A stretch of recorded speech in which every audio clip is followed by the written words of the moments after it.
La grande famille socialiste réunie au complet à Grenoble, autour de Lionel Jospin arrivé dès ce matin, la plupart des ministres du gouvernement. Pas de fausses notes, si ce n'est quelques manifestations en marge du Congrès, comme celle d'ambulanciers, d'agriculteurs ou encore de sans-papiers qui ont saisi l'aubaine.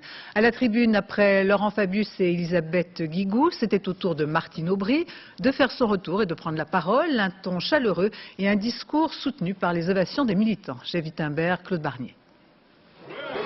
L'avantage de ce congrès, c'est qu'on y découvre sur place tout ce que l'on trouve parfois dans la rue.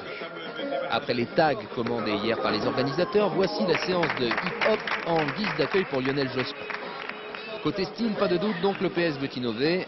Côté programme, finalement, il faudra être un peu patient. Salut André.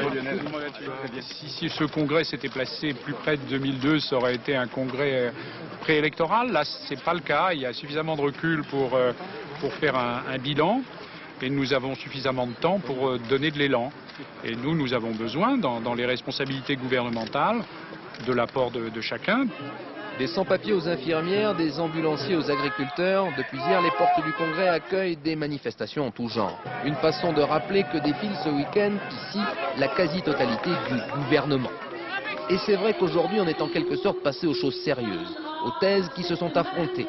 La motion majoritaire, celle de François Hollande, c'est aussi la ligne du gouvernement, et d'abord sa ligne économique. Je n'ai pas besoin d'insister sur les dégâts que provoquerait un ralentissement de la croissance, dont je veux souligner que la continuation n'a rien d'automatique. Rigueur budgétaire et surtout baisse d'impôts, voilà donc les choix arrêtés par le gouvernement Jospin, des orientations critiquées aujourd'hui par l'aile gauche du PS, Jean-Luc Mélenchon et ses amis d'un côté, Henri Emmanuelli de l'autre. À l'évidence, quand on s'offre pendant l'été la plus grande baisse d'impôts depuis 50 ans, on se retrouve un peu l'automne venu quelque peu dépourvu. La gauche plurielle n'a pas été oubliée. Aujourd'hui, Robert Hue, mais aussi des responsables des Verts et des radicaux ont été invités à la table des socialistes. À Grenoble, le PS attend maintenant la synthèse entre les différentes motions.